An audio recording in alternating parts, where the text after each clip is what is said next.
Welcome to the Tom Style Show. Thank you so much for joining us. We really appreciate the support. Today, we're talking to Jeremy Lamb, the founder and CEO of Venu, Venu3D.com. He is helping companies host conferences in the Metaverse. So he is doing the job of Mark Zuckerberg in bringing the conference experience to the human world. But he's a super, super talented guy. I'm just honored to have him. Thank you, Jeremy. Thank you, Tom. For coming on the show. People want to know what is Venu from you. They are not excited to know it from me. You got to tell them what it is. No, I'm pretty excited to hear from you as well, just to see it from the eyes of the customer. At Venu, we help companies solve business problems, make you sales, advertise to your community, engage your existing community, acquire investors if you're a startup, help you solve business problems using the Metaverse as a tool.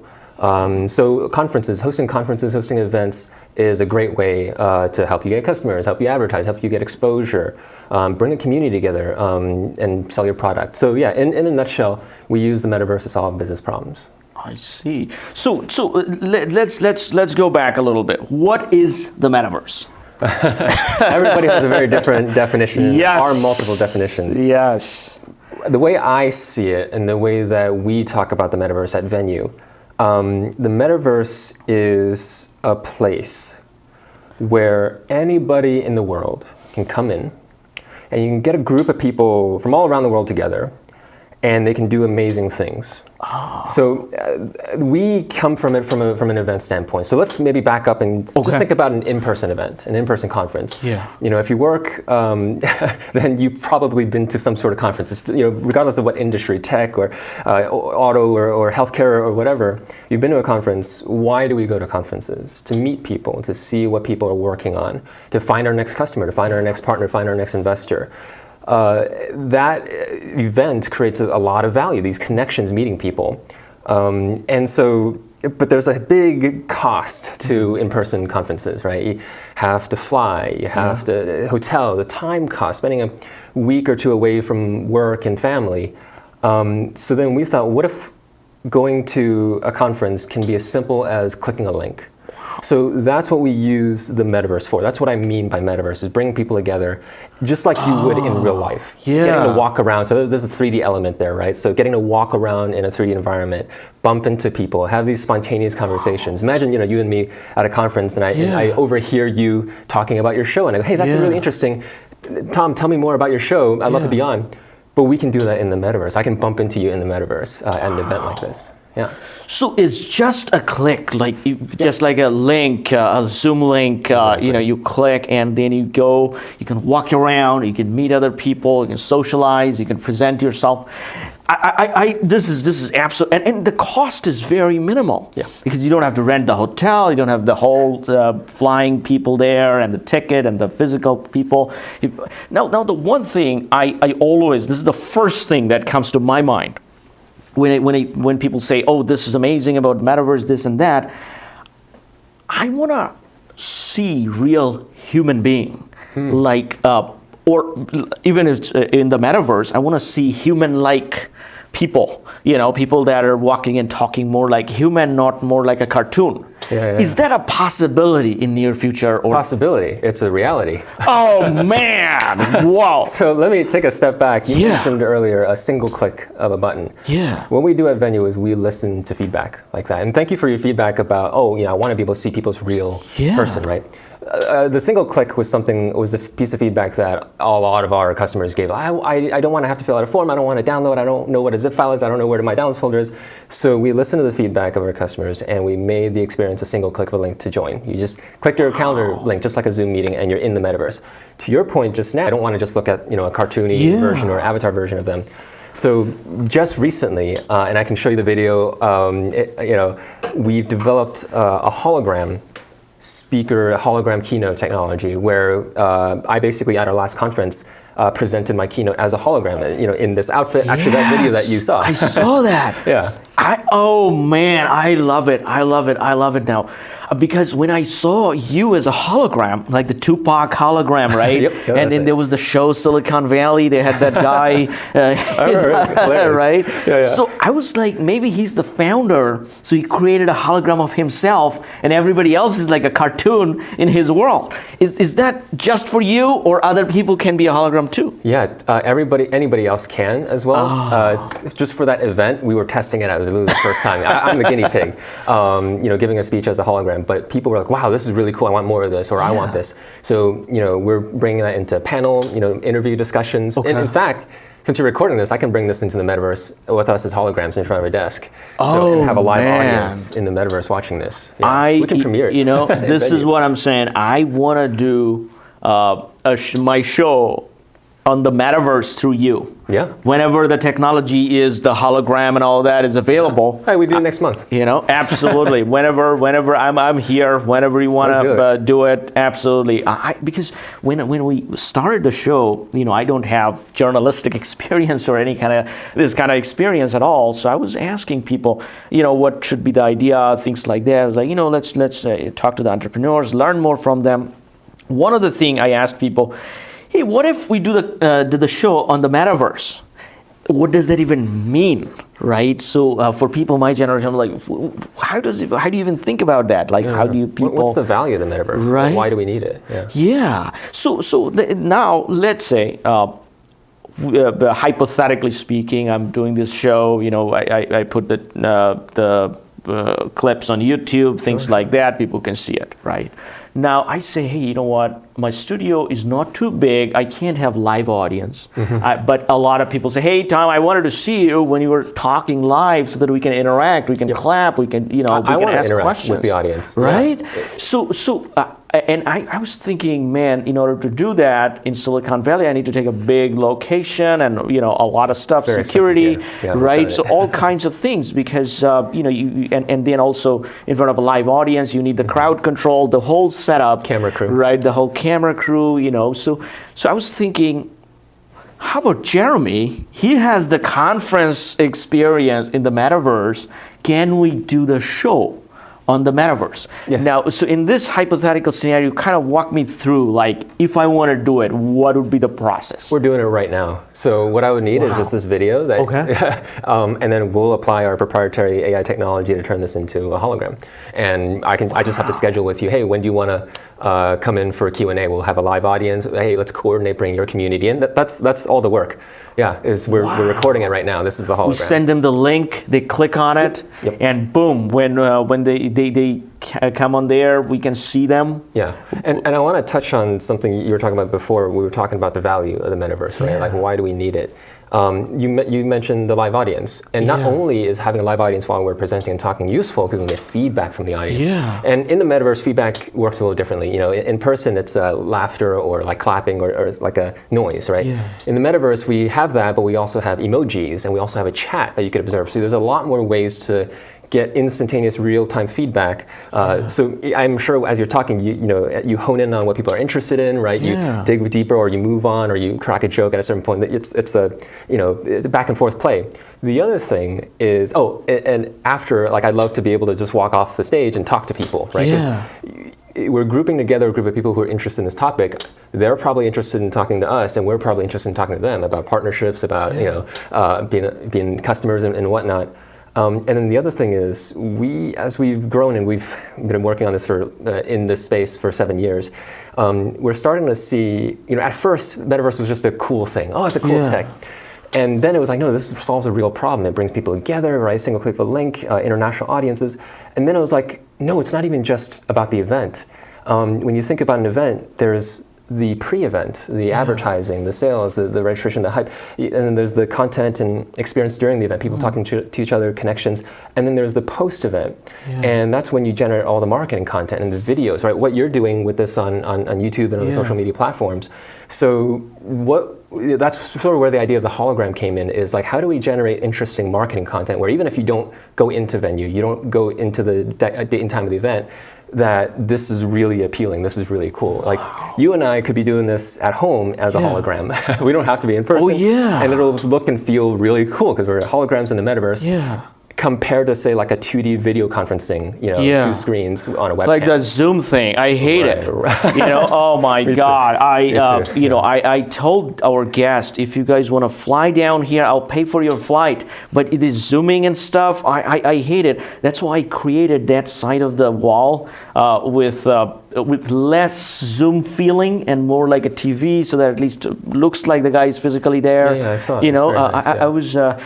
Because the Zoom to people, I'm like, I've seen it enough, enough of that already. I can just have a phone call, I don't, why do I need your expression? And, but this is. Actually, I had a follow-up question for you. Since you work in this space, I'm curious from your perspective as an interviewer, and also your perspective understanding your audience as the viewer, how does that affect the product that you make, this interview, right? Like, yeah. So, I want to have live conversation with a person, or something not just Zoom, so that I get to know the person, I can feel how the person is nodding and things like that. Feeling the presence, the body language. The body language, the whole thing, presence, right? And that way people can see it. When they watch it, they kind of see, okay, what kind of relations the interviewer has with the guest. Is the guest comfortable? Was it a very investigative interview? Or was it hostile? Or was it, or the person was very open, he shared a lot of things. People like the camaraderie, right? The sharing things that we're humans, right? There's a lot of these, connecting with them, right? So that's the thing. I was that was my only concern with the metaverse feeling that Zuckerberg and everybody's pitching is if it's just cartoonish, I can hear the intonation, the voice, and all that's perfected, no problem. But the facial muscles, how the reaction, things like that, I would like to see it more human-like. I think the solution to that you just mentioned. You need some video feed of that person to turn him to holograms using the proprietary AI, right? Multiple tiers of solutions. Okay. The hologram is something that we've been deploying, and it's been getting a lot of success and great feedback recently. I think there's definitely a huge feature there. There's another tier of solution which is virtual reality. So virtual reality technology is getting more and more advanced and easier to access, much less expensive, much more affordable. And you mentioned body language is very important. VR does provide that body language, that sense of presence. I'm right in front of you. That does provide it. The facial expressions, it's coming. Facial tracking, all that's coming as well. But to your point, it sounds like you want something more than that. You want more than cartoony avatar, you want that realistic. So I think that hologram solution is more what you're looking for. I will say, to represent the other side of the user base, there are people who prefer. Have you ever been on a Zoom call, not these professional interviews, but like just a casual Zoom call, and the person doesn't turn on their webcam? Oh man, so many times. And that's a user base as well. And there's people who prefer not to show their own face for whatever reason, right? Because they just want to experience the show. Right, they don't. They're probably sitting at home like this, and that's very valid. People want it to be easy. They don't have to prepare and They don't have to worry about any of that. Just click and get me in. And so the metaverse allows for all those different types of users. If you want the full hologram, we'll give you the full hologram. For somebody else who wants to, the body language, they can use VR. For people who, just get me in. Don't look at my face. They could use the avatar, the cartoony avatar. So it supports all those different types of use cases. So one of the things I kind of feel it. I don't know whether, some people are in the VR group, some people are in the AR group, right? The Snap CEO is always AR, and he's, talking shit about all the, VR stuff, right? Sure. No, I think the future is together. Yes. Do you think that is? Oh, 100%. I mean, what technology have you seen that only acts by itself? Right. There's the internet plus the smartphone plus the computer plus applications and software plus hardware. Like no tech that I see exists isolated by itself. Even with the metaverse works with VR. The metaverse works with AI. The metaverse works with traditional internet communications, 2D video conferencing technology even. Websites and so. You can't just have one. It wouldn't be very valuable because the world works with all the technology, and people are used to using websites, using LinkedIn, using email. You have to bring what people use into the metaverse for because you don't want to reinvent the wheel. You know, people already have a work process or a way of living life that works for them. Just bring that into the metaverse. That's how I think about it. So speaking of devices, so when we do our hologram style interview, should I be wearing the MetaQuest Pro, the gigantic goggle, for the hologram, no. Okay. And in fact, this is, you're already doing the hologram right now. Oh, so I don't have to wear the goggle and see you there. So now, for these conferences, let's say I'm an attendee, I got a link from you, I click on that, and then I see on my screen, computer screen or phone screen, what's happening, I go around. But then I want to be immersive experience. I put on the Zuckerberg goggles, right? That thing, and the Quest 2, and you know, then what's the experience? Is it more immersive? Then I can like tap into somebody, like, hey man, what's up? What's going on? Hey, I'm Tom. 100%. Like that. That's how I prefer to experience the metaverse, honestly. And the Quest 2 is great. It's light. It's easy to use. I mean, I just click into Venu and I'm in.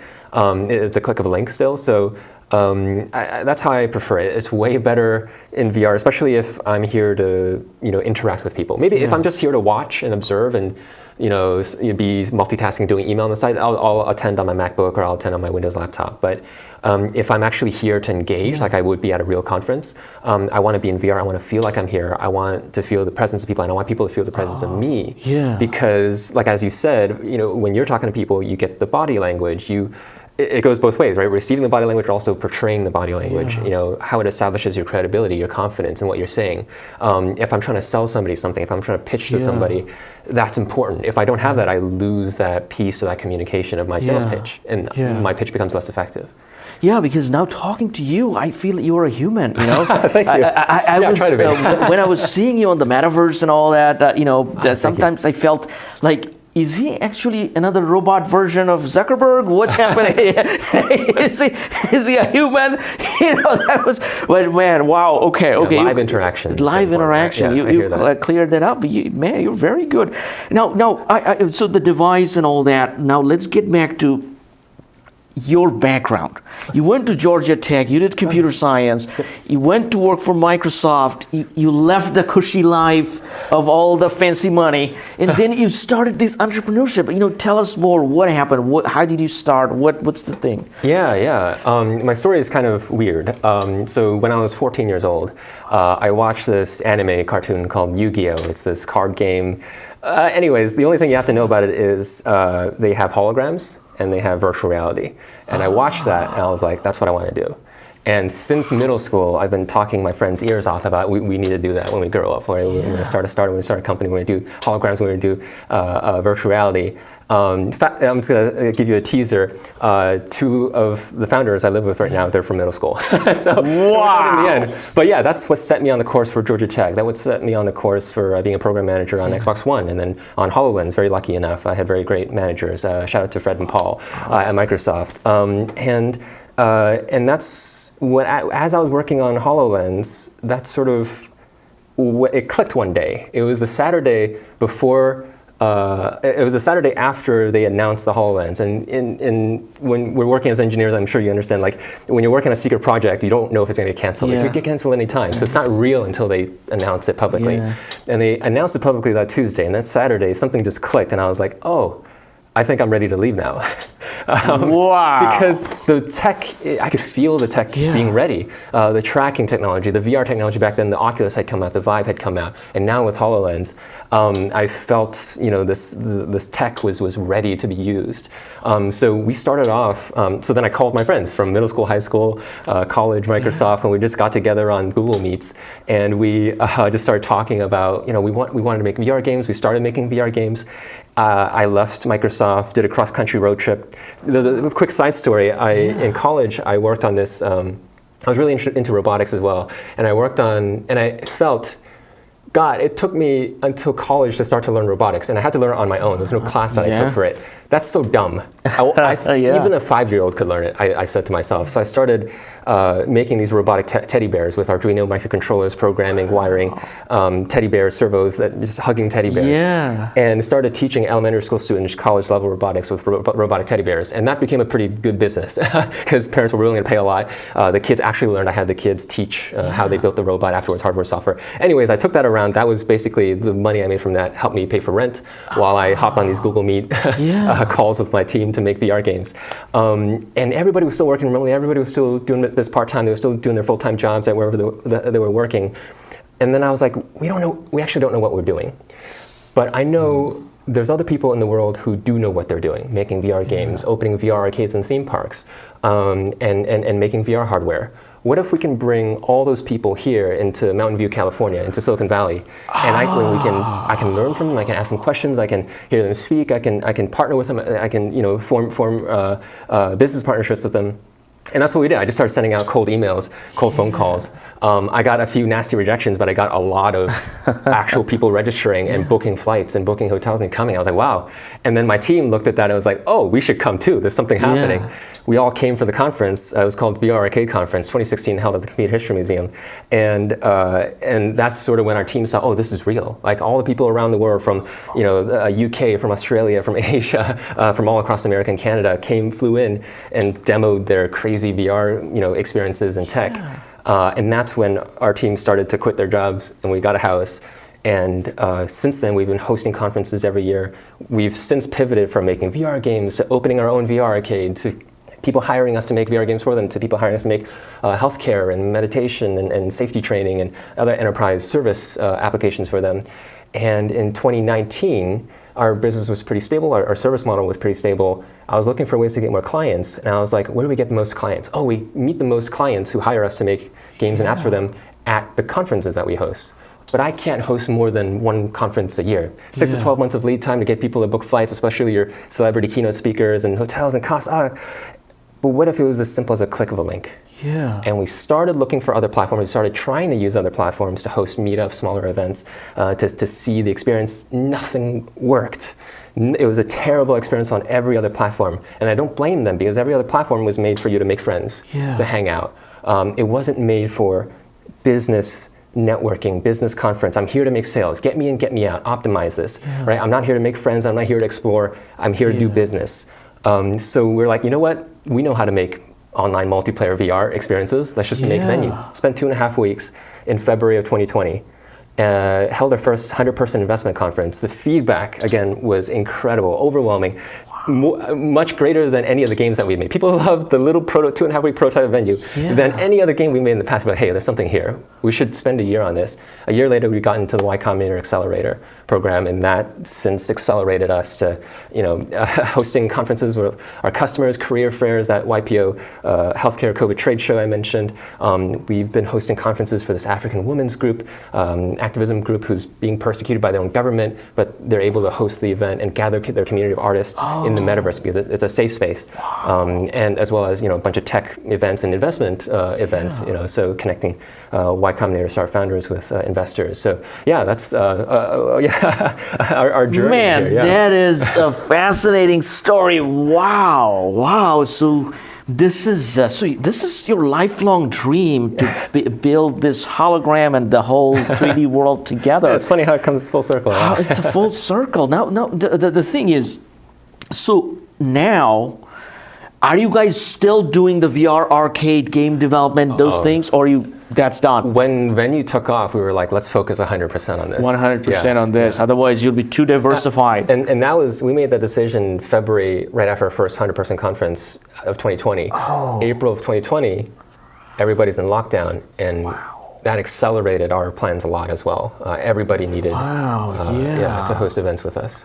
So this is because the pandemic kind of, but people will be thinking that you started it because of the pandemic, but you actually started before the pandemic. Before, yes. And the pandemic came along, it kind of accelerated you just like it accelerated Zoom. Absolutely. And gave people the idea of what it is, right? What it means, right? We were geared for an uphill battle because before the pandemic, we were, we have to explain to people what a virtual event is or what a virtual conference is.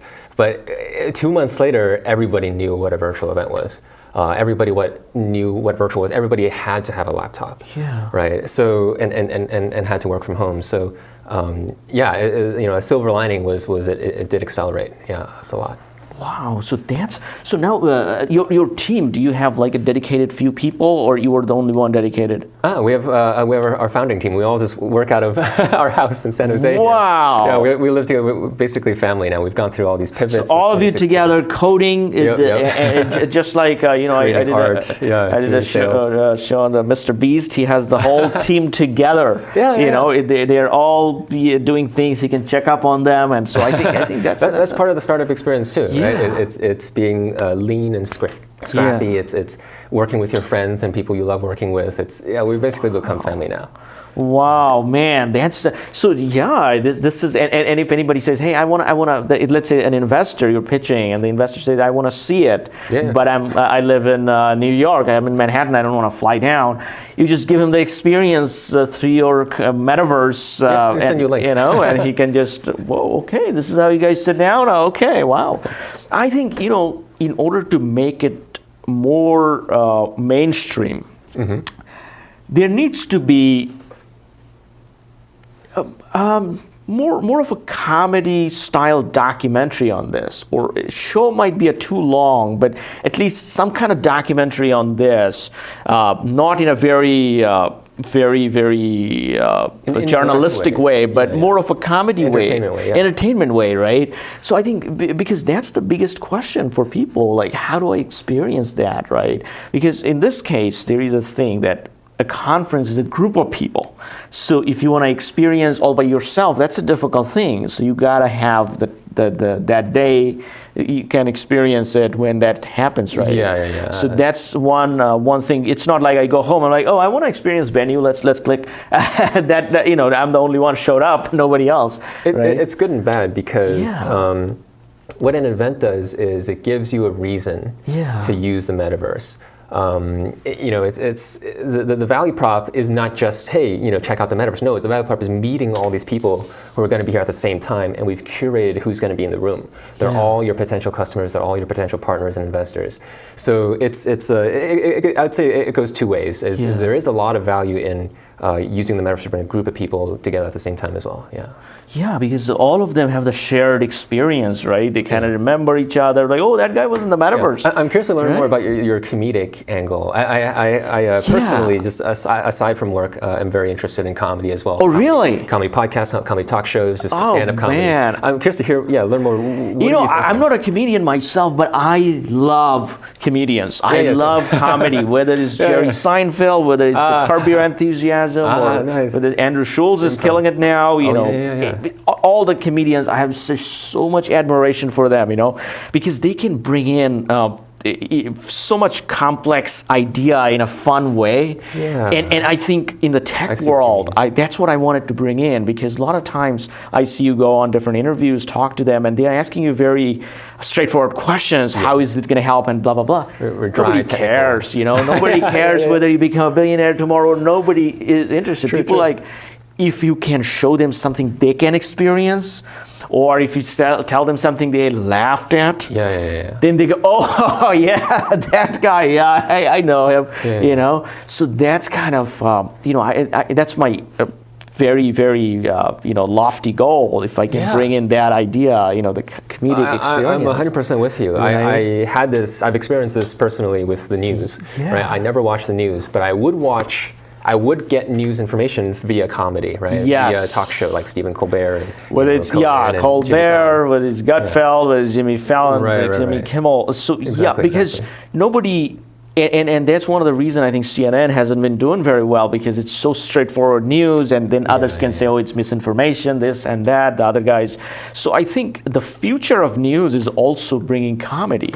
Even, Fox News does very straightforward things, but now they're pivoting to Gutfeld a lot. And the most people, I think, because of the comedy they're trying to bring up, right? I think Silicon Valley, the show was very comedic, but that was good.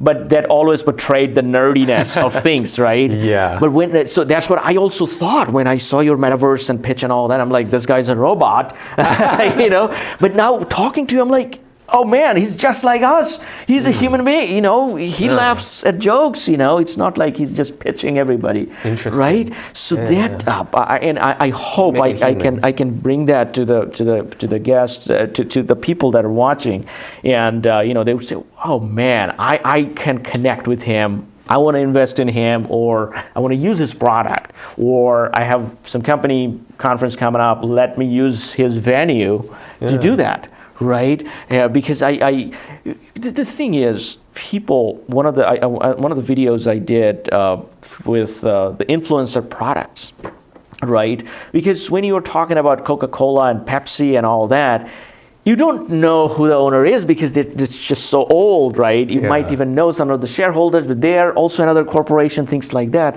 Whereas this influencer, Mr. Beast, his face is on the cookie, or so tangible, right? You kind of like have a conversation that, that's from Dwayne The Rock Johnson, or you know, it's more human, right? Yeah, exactly. Because otherwise people would say venue. I'm like, okay, what venue? What are you talking about? Oh, Jeremy Lamb, the venue guy. You know, I know him. You know, I know his vibe, right? Yeah. It's just that feeling. People remember the face, and that's why we cheer for people, right? Like when Elon Musk was going up, he was doing difficult things with the rockets, and so we were like, give him all my money. Just you know, he's trying to solve problem. Let's go, right? We are more. We want to back the people with a face that are trying to solve a difficult problem. We don't not trying to make too business-like things. A lot of people actually, you know, I'm just talking, but you know, with Mark Zuckerberg, a lot of people make fun of him as the robotic person and all of that. But I kind of like that, you know.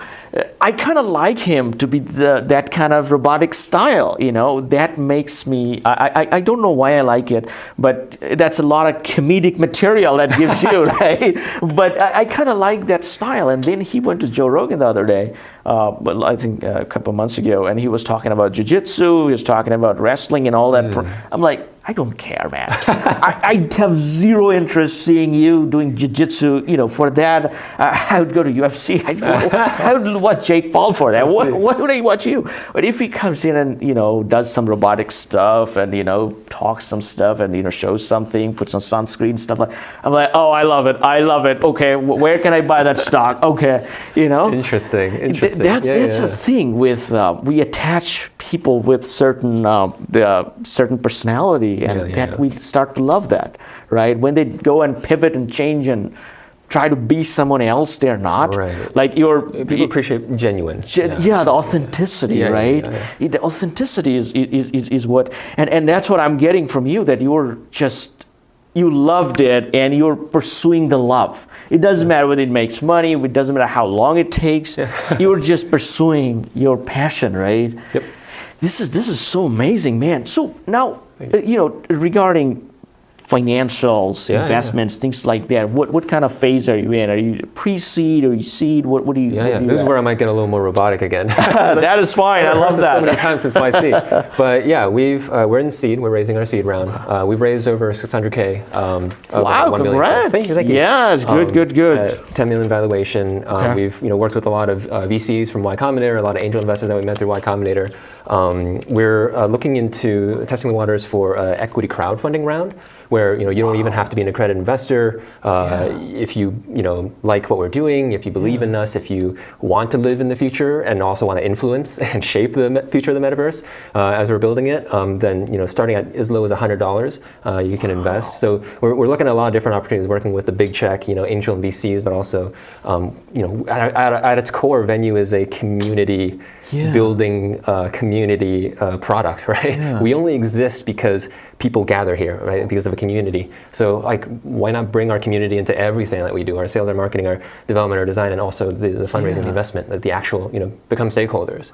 So yeah, that's people that are coming in on your show later becoming your investor. They're like, hey, you know what? Let's just chip in a little bit. Yep. That feels good, right? And so how do I do that? Let's say I want to say, okay, I'm going to give him $1,000. So is there a website for that, or how do I do that? We have a WeFunder page, so it's just wefunder.com/Venu3D, VENU3D. Wow. So wefunder.com/Venu3D, and anybody, they don't need to be accredited. They could be just anybody. Hey, I want to put in some money there. Yeah, and this concept of equity crowdfunding is fairly new too. It's only, I think it's even like less than 10 years old. These companies, these equity crowdfunding companies went to Congress and tried to get these bills passed so to allow, because there's laws, right? You have to be credited to invest as an angel or VC, but they've created this community equity crowdfunding aspect, and they take care of all the legal for you. I heard you were giving away MetaQuest Pro or something for investors? No, we love giving away Quest 2. One, it's a great product, it's a great way to experience Venue. It's super easy to use. And people love it, so we love giving it away. Wow, so what's the threshold for that? How much do I need to invest to get that? We ask, so a lot of the folks that we're targeting, we want folks who can afford it, right, to invest. So, so we say invest a paycheck, right, and about $2,000, then we'll give you a Quest 2. Man, so you invest $2,000, you get a Quest 2, you get a part of Jeremy Lam's company, and and then you get to host your own events on the Venue. Exactly, and the business matchmaking with 5,000 plus member community of all these CEOs, right, and tech execs and corporate partners, and everybody who's been to our conferences, they're part of our network, and we'll connect you. We're developing this AI business matchmaking system that basically will match you with your customers and your partners. And right now we do it manually. Man, wow! So that you're going into another area where I know Masaoshi's son. His initial idea for WeWork, when he saw Adam Neumann did that, he was thinking it's going to be the business matchmaking platform of the future. And that's why he wrote, I think, $18 billion checks to Adam Neumann, and the valuation and all that, whatever happened to that.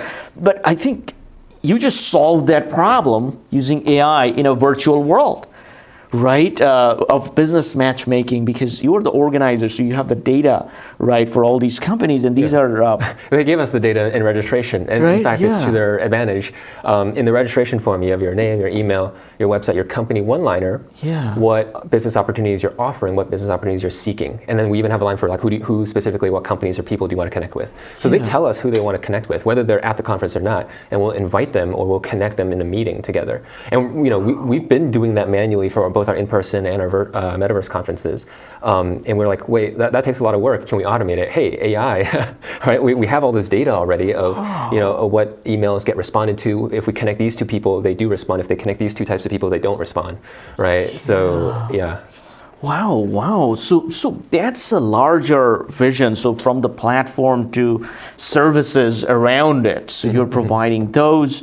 Now, let's say, so we talked about a lot of business conferences, a lot of networking events, things like that. Have you ever thought about the concerts, like the entertainment, those things? Is that maybe long down the road, is that something that could come in? Let's say Justin Bieber says, hey, I want to do the show on Venue, and all the fans can interact, and they can cheer, he's hologram of Justin Bieber, right? Okay, if Justin Bieber calls us, then we'll do whatever we can to make it happen. Yes. I will put my foot down though, and saying this could change, in the next month. But one of our keys to the success that we've had so far, and one of the things that differentiates us from competitors is our niche focus. Right? We get asked by investors a lot, not our customers. Our customers understand. Hey, what makes you different from every other, like say 3D Metaverse platform, right, or even 2D platform? Well, no other platform was designed from the ground up by and for business conference organizers. I mentioned earlier, we weren't trying to build Venue. We were just trying to host virtual events. We couldn't find any other platform that worked. I'll give you a few examples. A lot of other platforms, you have to sign up, get an account, password, go to your home world, add a friend, join that, and then you're finally in. And you have to learn how to walk, right? If I'm going to a business conference, I don't want to do any of that. I just want to click a link, I want to be in. Yeah. When I get there, I don't want to see gamer tags, right? If it's a gaming community type of social platform, I want to see the person's name. I want to see their work email so I can send them a follow-up message and send them my pitch deck. I want to see the website and their LinkedIn so I can research them, right? So I can adjust my pitch before talking to them, right? I want all these things that are relevant to my business objectives, right? The sales. And not to mention, right, the hologram keynote, right? And the exhibit booths and expo and everything. We are the way we are because we are event organizers, and we made this for event organizers. So yeah, that's part of the thing. That's part of the thing that's been driving our success. Yeah. Part of the reason why customers, whenever they hop on a call with us, they go, "Oh, Venue's a no-brainer, right? Yeah. No other platform has what we need as much as Venu does," and because we understand the customer, because we are the customer. We host our own events. So, would we? And there's a lot of very exciting, developments in the metaverse. Ways that you can use the metaverse. Concerts. I love going to metaverse concerts. It's amazing. Live DJs, live performers. It's amazing. Festivals and all these social, right? Like meeting friends and things like that. It's been proven the metaverse can be used to help you connect with people in a social setting, make friends, make these real connections. Even like romance. Dating matchmaking, right? Yeah. So, but.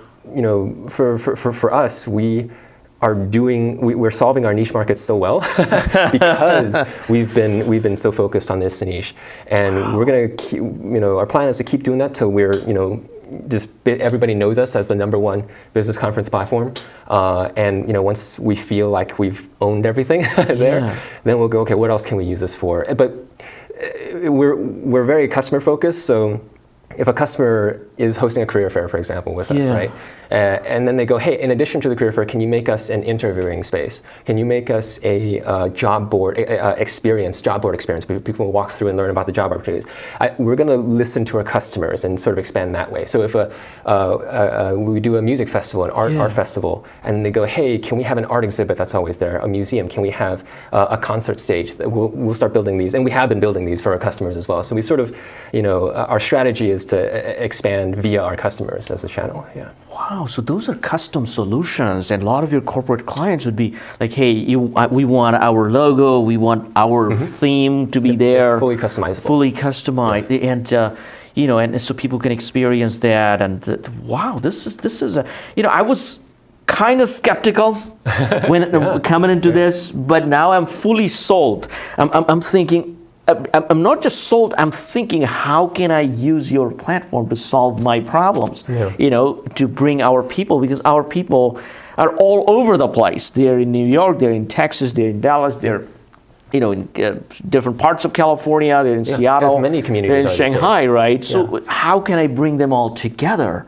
And this is a place that we can use Venu, and we can even do concert, we can do best practices, we can do the networking, things like that, and connect all of them together. And I want to learn more from you about how we can bring in that comedy documentary, right? So there's a mutual. Oh, thank you. That's wow. This is bringing your community into the metaverse. No, this is fascinating. Now, this is so we talked about the finance. We talked about So what are you working on right now? That this is where I'm putting my energy. What's the current phase you're working on? Two things. One is a focus, and the other is an investigation. The focus is we're constantly marching towards our product market fit. Okay. And every time we host an event for ourselves and for our customers, we get feedback. What went well? What didn't go well? What can we keep investing in to go deeper? What do we need to fix or add to fill in a gap? What are we doing manually that people love and we need to automate, either with automation or with AI? And so that's how we arrived at the holograms, and we're going to continue expanding that because people have been loving it. We are going to make it so easy, not only for you to attend, which you can today with a single click, but for you to host an event with a single click. Right, because right now you have to hop on a call with us, and we got to understand all that's going to be on a website, and we're building that with AI as well. So, and speaking of AI and investigation, just in the last few weeks, I'm sure you've been following. AI has been blowing up. And it's not even like a hyperbole. It's like really actually useful applications and services and software is coming out, and we're finding real uses for them. Yeah. And so, the business matchmaking I mentioned, the hologram was generated with AI.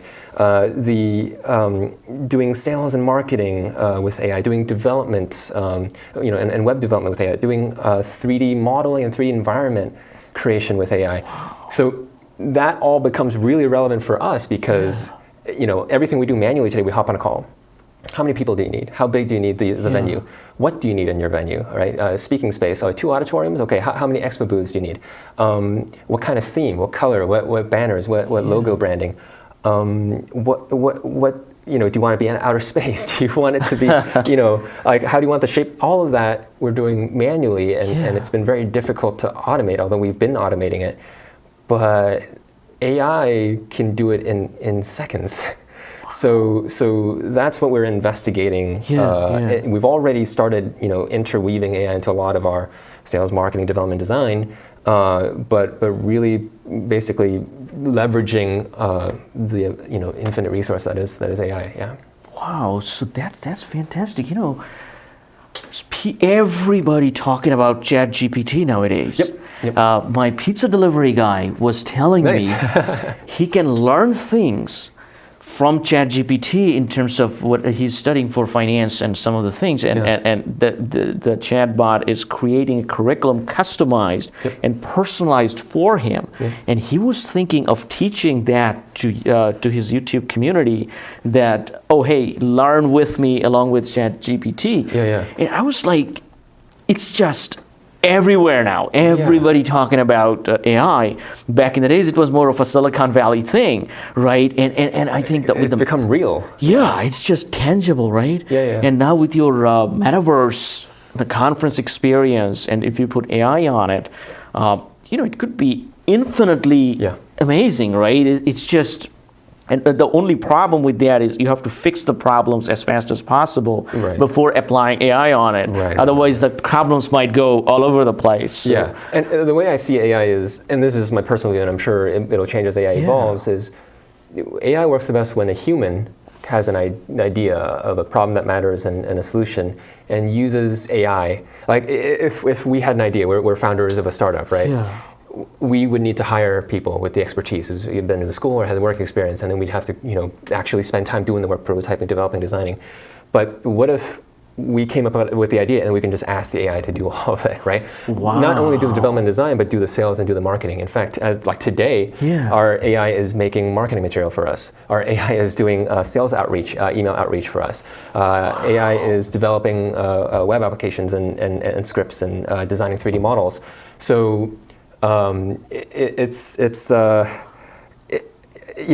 very exciting. Wow, because the AI arts, right? I've seen so many of these pictures. And just like a few specifics, right? So you mentioned ChatGPT. So specifically with ChatGPT, what we're doing is when you host an event, we need to staff it with tech support, troubleshooting. We're working to make ChatGPT be our tech support staff. That's like a lot of labor costs, and you don't even have to talk to Venu, right? It's all automated now. Anybody can get tech support. Basically asking, hey, is your microphone on? Are you muted, right? What's your output? Check these settings, right?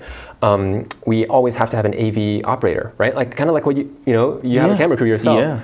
But what do we ask them? We ask them, hey, can you switch the screen to this screen, right? Can you do this and that? Can you put this up on the screen? Okay, now it's time for this panel, show this, right? Well, that can be ChatGPT. A lot of the, you mentioned one problem is, one double-edged sword is you have to have everybody grouped together. If I want to experience Venu, I can't do it right now. Well, what if you can? Right? What if we can have exhibitors, ChatGPT AI exhibitors at each booth? So you go in there, you're the only human in the metaverse, but you're walking through all the booth exhibits and you're talking to the sales representative, the AI sales representative at each company, and you can have this conversation. You can learn, you can ask specific questions if you want, right? And learn more about each company. And that's a solo experience with AI. So there's a ton. I could go on and on about all the ways we're using ChatGPT right now. But that part especially where you can have all the booths, so it doesn't have to be one specific event. It can be year round. All the places set up. Whenever I have time, I walk around. Like, hey, how do I use this? Okay, what's next? Show what's me a demo. new? Right? What's the new thing you guys are doing? And it explains all that. And then I get ideas, or I do networking, things like that. Wow. Storytelling, right? Doing your sales pitch marketing. Right. Man, so this is fascinating stuff. That you're the cutting edge of two of the most important things, AI and in the metaverse. And everybody asks, okay, how are you going to use the AI? And the other thing is, what's the metaverse going to do for me, right? And you're solving both those problems for businesses. Yeah, right? We can't not do that. It's right? just it works too well. Yeah, we have to learn how to use it. Yeah, and we have to start using it. Yeah. So another thing I fear is, in real life, I see you as a person, right? I talk to you, build a trust. Now, in the metaverse, let's say somebody impersonating you or another guy, Jeremy Lamb, or, trying to scam me or some kind of thing going on. Okay. Or somebody says, oh, hey, I know Jeremy Lamb, I'm his best friend, and hey, I'll take care of you, invest in this or that. So, because you were the conference organizer, so you were kind of, helping to mitigate these kind of risk. Anything you thought of in that direction, how to help that? Yeah, absolutely. And security is very, very important for Metaverse. I will say the scenarios that you describe aren't that different from an in-person or somebody trying to scam you over the phone or somebody trying to scam you over email, right? It's a problem as old as time. Right? Somebody can. I could have walked in here and told you I was Jeremy Lamb, or Jeremy Lamb's best friend, right? Yes. Maybe not the face, right? But it is true that as we make things easier for our users and attendees and the businesses, right? It makes it easier for everyone, right? So now it's a lot easier to impersonate or whatever, but they still have to put in the same amount of work. I'm not going to just say I have all the answers, right? No. Being on the cutting edge of technology, you also are on the cutting edge of all the problems as well. We have a security system, an automated security system. We have moderation tools to mute or block or kick people, as many of the platforms do. So we have a security system to make sure if you're at a private event, you registered, right, and you're on the attendees list, so you paid for the event, so you can come in. That's what we have today. Also you can use the AI tools that you're developing. If you see some spammy action going on, boom, your AI tool can detect and take that out. And I really believe in not reinventing the wheel, right? There's authentication and accounts and that type of tech that is there, that is best effort, right? As security. So we employ all of those as well. Yeah, I know that makes sense. One other thing is, what if somebody goes in and gets violent, and then who can kick them out? The host, or the host has to inform you? The guy goes violent, he's bumping into people, and he's not respectful, he's drunk, whatever it is, we got to get him out. So the nice thing about this over in real life is this: if someone's bothering you, you can immediately block them, they disappear. You don't hear them, you don't see them. So that's the immediate action. Two is the security gets notified the staff, and they can judge the situation, just decide to kick them out of everybody's metaverse completely. So it's so in real life you would have to walk away, or if they follow you. There's actually the safety element. One of the big selling points of Metaverse is what if you can have the benefits of the entire world at the comfort, convenience, and safety of your own living room, and that's very true as well. Because and now I'm explaining, describing these situations, but think of it this way: it's so much safer. Let's say the guy is shouting whatever, he's not attacking me. I'm sitting in my living room, right? So it's so much safer than a physical place. If it was happening, the physical security has to come. By the time they come, the guy might have done some damage, right? So wow. And security can teleport to the person, or observe it just in a menu, right? Like this, they don't even have to walk over. They can, I think, wow, man, you are the future. You just gave me another idea: AI security. There we go. Because right now we staff security as a human, but you're right. It could literally be instant, and AI could assess if this person is. Wow, man, I love this. I love everything. Now, before I let you go, I gotta ask: do you have any words of advice for young entrepreneurs?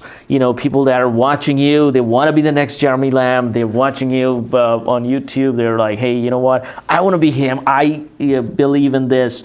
Either they want to work for you, or they want to create something that could be an extension, some modules for your venue, things like that. Any words for them? I thank you, Tom. I want to be careful with giving advice. I'll just say what I've learned is I've learned to follow my gut. If we talked a lot about passion and things we love. That hasn't led me wrong so far. I have enjoyed following my gut. I've had a lot of fun. I've made a lot of progress. I've learned a lot through experiences. I've learned a lot through the mistakes and the failures I've made. I've made so many failures. Like, it's easy watching TV shows to go, oh, I'm going to be successful, right? Here's the plan. Here's everything I'm going to do. Success, success, success. But I don't know if reality really works that way. No. As I'm getting older and older, I'm starting to realize success is the thing that comes after a bajillion failures, and you have to fail and learn, and that's really what the journey is. I don't know if it's really failure. It's just your journey to getting to your success. So yeah, I would say I follow my gut. I follow my passions. I do what I love. Life is good. Life is hard. Life is very hard. You don't have to do it if you don't want to. But if you hear, oh, startup life is really hard, I fail a lot. I'm going to make a lot of mistakes. It's super stressful. There's a lot of really hard problems I have to solve and maybe you can't solve. If that's exciting to you, when you hear that, then I think you'll have a lot of fun going for it and taking the leap.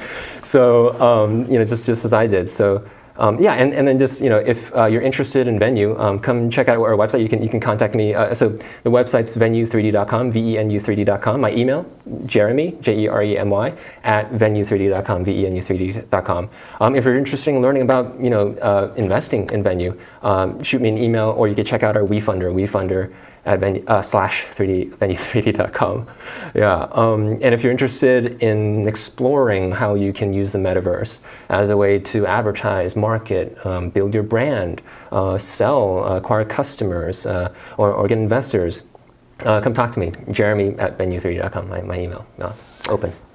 Man, thank you, Jeremy. That was awesome. That should be like a short. That would go viral. Jeremy's words of advice or words of wisdom. Thank you so much. I learned so much from you, and thank you for watching us. And let's get involved in Jeremy's venture to conquer the future. I'm excited.